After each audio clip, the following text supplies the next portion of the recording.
बच्चों, आज हम लोग कक्षा 10 गृह विज्ञान विषय के अंतर्गत पाठ 4 का अध्ययन करेंगे, जिसका शीर्षक है गृह सज्जा यानी घर की सजावट। बच्चों, पिछली कक्षा में मैंने आपको बैठक कक्ष की सजावट और भोजन कक्ष की सजावट किस प्रकार की जाती है और उनकी सजावट की कौन कौन सी शैलियाँ हैं इसके बारे में बताया था। बच्चों, आज हम लोग चर्चा करेंगे रसोई घर की सजावट और स्नान घर की सजावट किस प्रकार की जाती है इस विषय पर। तो सबसे पहले बात करते हैं रसोई घर की सजावट। रसोई घर गृहिणी का मुख्य केंद्र होता है, जहाँ पर गृहिणी अपना अधिक समय व्यतीत करती है। अतः स्वच्छ एवं सुविधाजनक रसोई घर बनाना प्रत्येक गृहिणी का कर्तव्य होता है। रसोई घर सजाने के लिए देसी तथा विदेशी दोनों ही शैलियों का प्रयोग किया जाता है। यानी जो रसोई घर है उसको सजाने की दो शैलियाँ होती हैं, पहला देसी शैली और दूसरा विदेशी शैली। तो पहले बात करते हैं देसी शैली। देसी रसोई घर की शैली में रसोई घर की जो समस्त व्यवस्था है वो फर्श पर ही की जाती है। यानी भोजन बनाना, भोजन परोसना, भोजन बनाने की तैयारी करना, ये सारी व्यवस्था फर्श पर ही की जाती है। इसके कोने में चूल्हा तथा स्टोव होता है।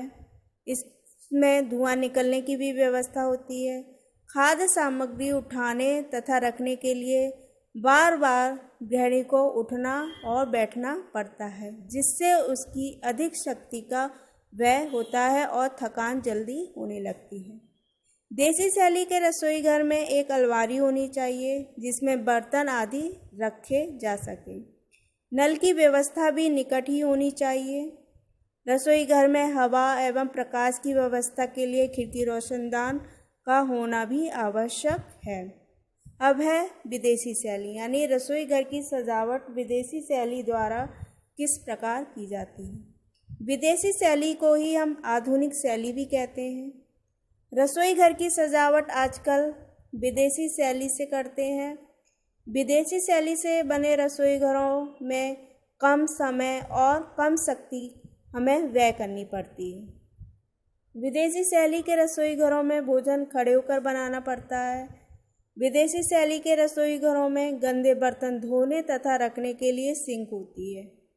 बर्तन खड़े होकर ही साफ किए जाते हैं। विदेशी शैली के रसोई घरों का आकार थोड़ा बड़ा होना चाहिए।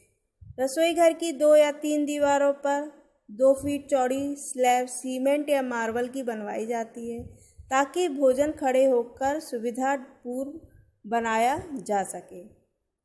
इसे गैस रखने तथा नीचे सिलेंडर रखने की भी व्यवस्था होनी चाहिए। सिंक के ऊपर खूंटी पर झाड़न तथा रसोई घर के नैपकिन टांगे जाने की व्यवस्था भी होनी चाहिए और नीचे कूड़ेदान रखना चाहिए।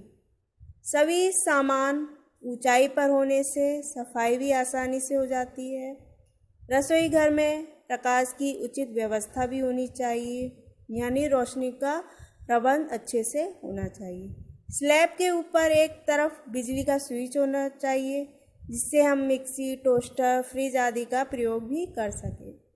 विदेशी शैली के रसोई घर में हमारे समय और श्रम की बचत होती है।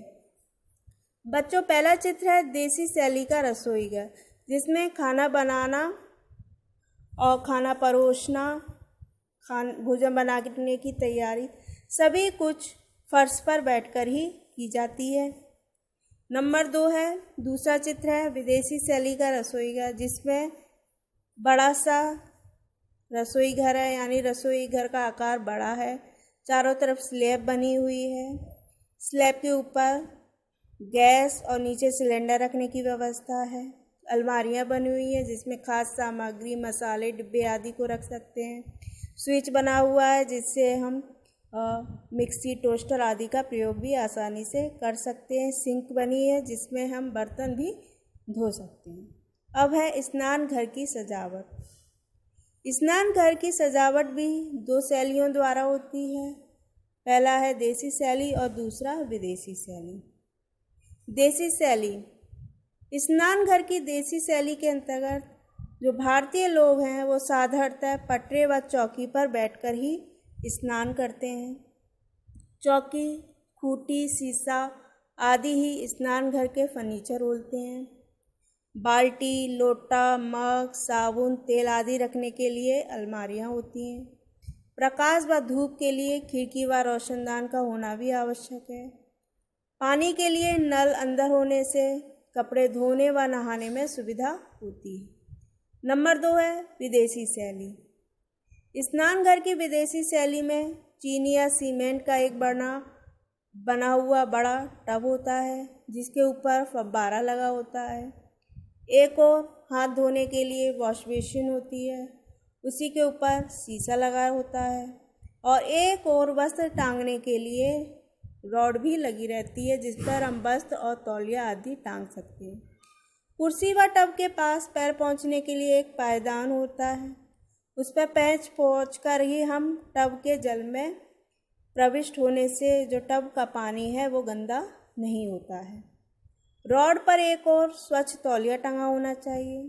शीशे के आगे निकले हुए भाग पर ब्रश, कंघा, तेल आदि रखा जा सकता है। रात्रि के लिए यानी रात के समय के लिए प्रकाश के लिए शीशे के ऊपर बत्ती का प्रबंध होना आवश्यक है। स्नान घर में सीलन नहीं होती और मच्छर भी नहीं रहते हैं। दीवार पर कुछ ऊंचाई तक टाइल लगवा लेने से उनकी सफाई करने में भी सुविधा होती है। वह पानी की सीलन व दीवारों पर नहीं पहुंचने पाती।